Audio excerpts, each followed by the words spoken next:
Bahas reading skill sesantai scanning di perpus. Masak sih. Oke guys, jadi di skill reading ke-6 dan ke-7 ini memang tingkat kesulitannya lumayan sulit ya, karena bacaannya tidak menunjukkan jawabannya secara langsung ya. Jadi contoh untuk pertanyaan di skill 6 sampai 7 adalah the paragraph preceding this passage most probably discusses. Maksudnya adalah preceding this passage, paragraf sebelumnya.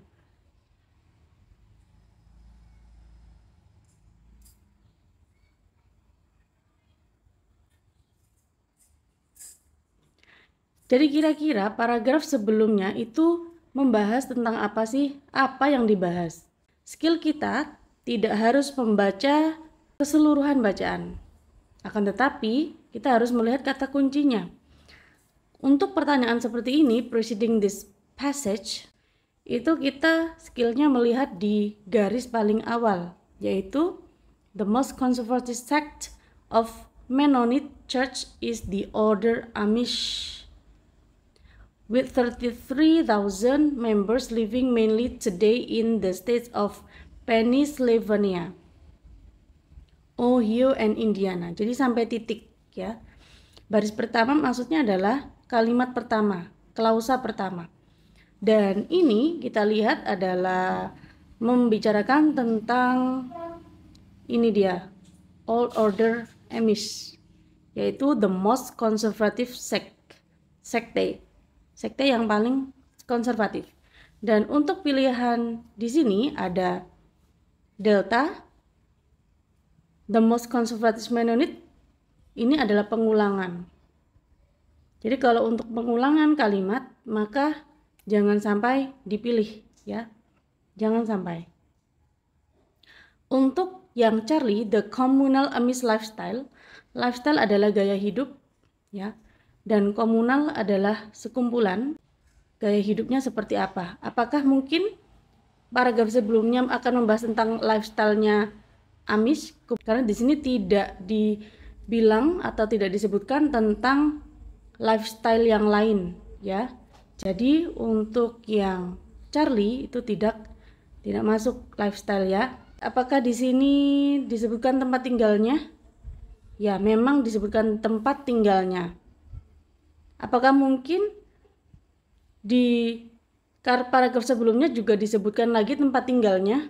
Jadi itu akan mengulangi informasi ya. Jadi jawabannya adalah alfa.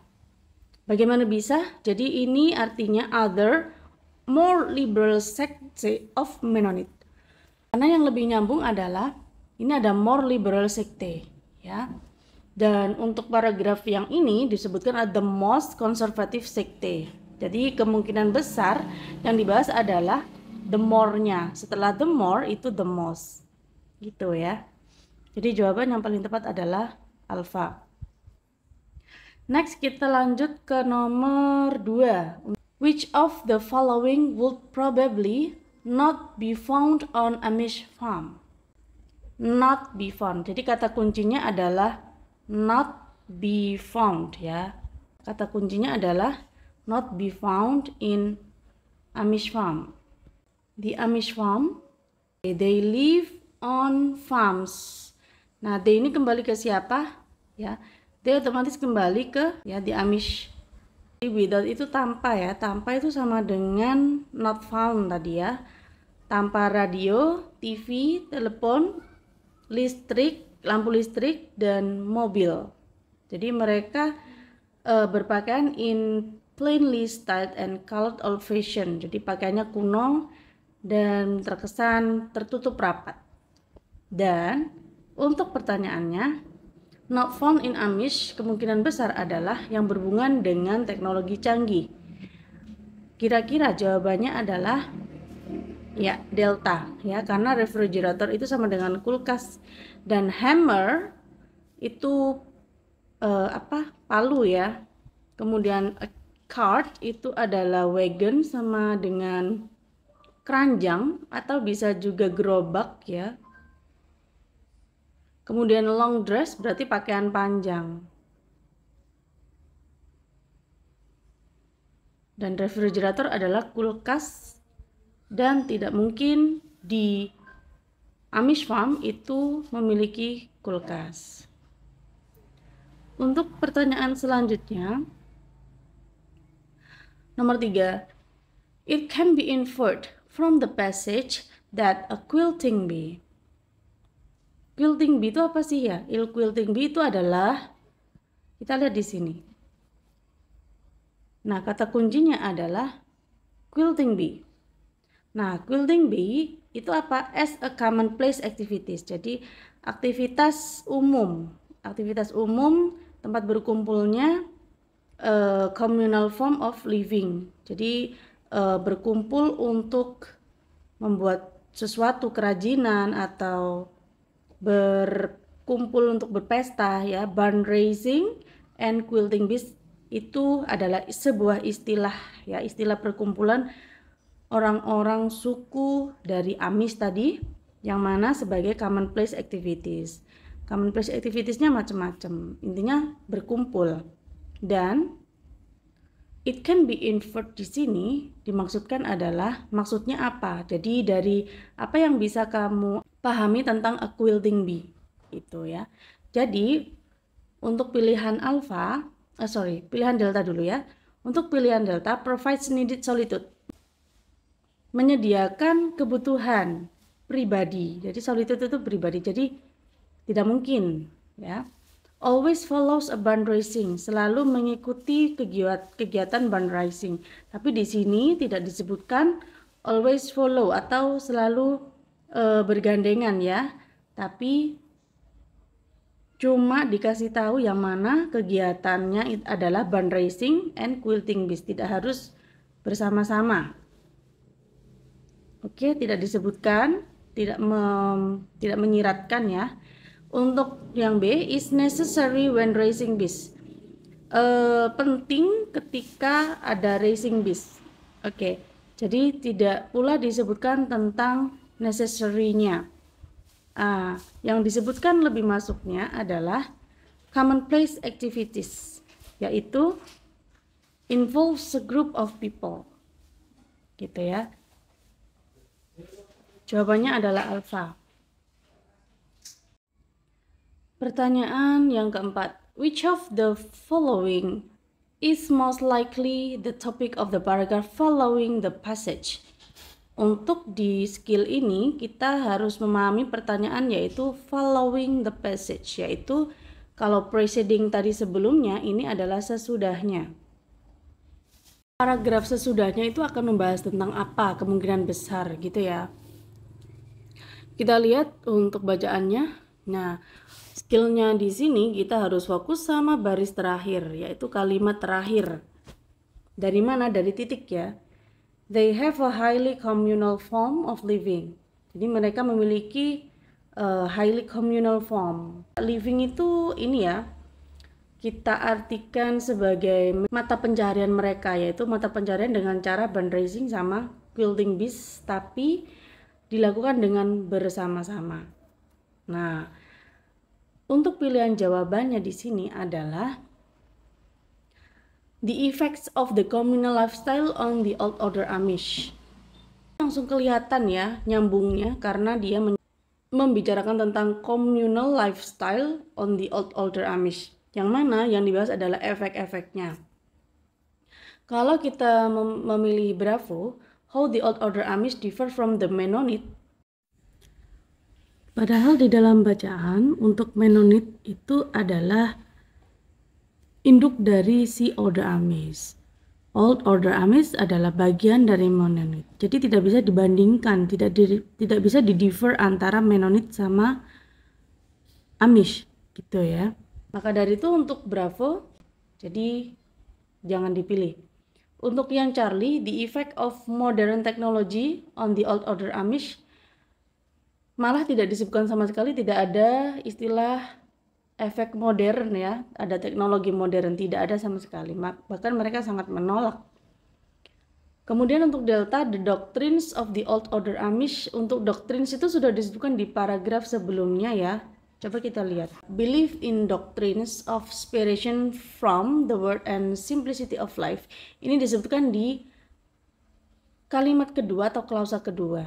Jadi tidak mungkin dia akan disebutkan lagi di paragraf selanjutnya. Karena kata kuncinya ketika kita melihat pertanyaan seperti ini, following the passage, maka kita harus fokus sama di kalimat terakhir gitu ya. Yang masih berhubungan dengan have a highly communal form of living with barn. Jadi mencari nafkah dengan cara barn raising sama quilting bees. So the best answer is ini dia, the effect of the communal lifestyle. Jadi gaya hidup mereka dengan cara barn raising sama quilting bees yang dilakukan oleh ini ya, Old Order Amish. The paragraph preceding this passage. Jadi ini paragraf baru ya, bacaan baru lagi. Seperti tadi, kalau paragraf preceding berarti paragraf sebelumnya membahas tentang apa gitu. Jadi ini adalah jawabannya tersirat bukan tersurat. Kata kuncinya adalah di baris pertama pada sebuah paragraf. Various other Native American tribes also lived on the Great Plains. Kita lihat fokusnya ke siapa? Fokusnya adalah various other Native American tribes. Oke, dan kita lihat pilihannya dulu. Pilihannya adalah native untuk yang delta ya. Native American tribes on the East Coast. Kita lihat apakah di sini disebutkan? Ya, di sini disebutkan dia itu tinggalnya di Great Plains ya. Tapi di sini disebutkan di East Coast dan tidak mungkin ada kaitannya ya. Otomatis untuk delta salah. Kalau kita lihat yang Charlie, where the Sioux lived, ini sudah masuk ke kalimat kedua. Di kalimat pertama yang disebutkan adalah Native American tribes, bukan the Sioux-nya. Meskipun sebenarnya Native American tribes ini adalah maksudnya the Sioux. Maka dari itu untuk pilihan Charlie itu kurang tepat. Yang Bravo, one of the tribes of the plains. Salah satu suku ya di daratan. Suku Amerika asli ya, various other yang lain itu juga tinggal di sini di Great Plains, daratan Great gitu maksudnya. Kemungkinan besar adalah one of tribes, salah satu suku-suku gitu. Karena apa? Jadi kemungkinan besar karena ini menyebutkan various other ya, suku Amerika asli, suku Amerika yang lain, maka paragraf sebelumnya juga masih berhubungan dengan suku, yaitu suku yang lain juga selain ini other Native American. So the best answer is one of the tribes of the plains, salah satu suku. Oke, kalau untuk yang alpha, how the Sioux battled, itu Sioux tidak disebutkan sama sekali, belum ya. Jadi untuk alpha tidak ada kaitannya dengan kalimat pertama. Lanjut kita ke nomor 6. Which of the following represents likely reaction of the Sioux in the 1800s to the encroaching white civilization? Kata kuncinya adalah reaction Sioux kepada encroaching white civilization. Yang mana kata kuncinya ada tahun juga ya, yaitu ini 18,000, yaitu white civilization encroaching. Ini kata kuncinya. Yang mana bagaimana cara si Sioux ini menghadapi si encroaching white civilization. Dan kita lihat di sini, the Sioux sebagai subjek sampai ini are base noun, verbnya, kemudian the fiercely combative posture against itu verbnya juga ya. Nah, fiercely combative posture benar-benar melawan ya. Benar-benar melawan siapa? White civilization in 1800s. Berarti intinya mereka itu melawan. Dan pertanyaannya, reactionnya adalah against tadi ya. Kita lihat di sini yang memiliki arti sama dengan against. Kalau kita pilih delta, The Sioux would probably join together. Nah, join together berarti rukun ya, tidak melawan. Berarti salah. Untuk yang Charlie, the Sioux would probably invite. Nah, invite the whites to smoke. Mengundang berarti tidak mungkin karena mereka melawan, tidak mungkin mengundang. Untuk pilihan Alpha, the Sioux would probably help the whites. Help the whites. Jadi tidak mungkin karena menolong. Dan yang lebih tepat adalah attack. Attack the white settlers. Oke? Jawabannya adalah bravo. Pertanyaan selanjutnya nomor 7. It is implied in the passage that the 7 Sioux tribes called each other by some form of the word Dakota. Because they were, nah kata kuncinya adalah Dakota. Ya. Bacaannya di sini Dakota ada di mana? Ini dia, ada di sini Dakota. Kenapa? Ya. Oke, kita lihat kalimatnya lebih lengkap di sini. The 7 Sioux tribes called themselves by some variation of the word Dakota. It means, which means alis. Alis itu adalah ini ya. Wait. Di alis ini adalah maknanya sekutu. Nah, sekutu itu apa? Sekutu itu sekelompok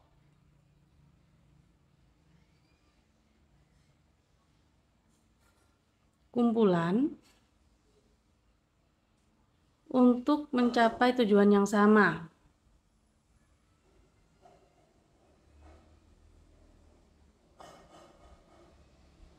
Jadi bersekutu alias bekerja sama karena memiliki mimpi yang sama atau tujuan yang sama.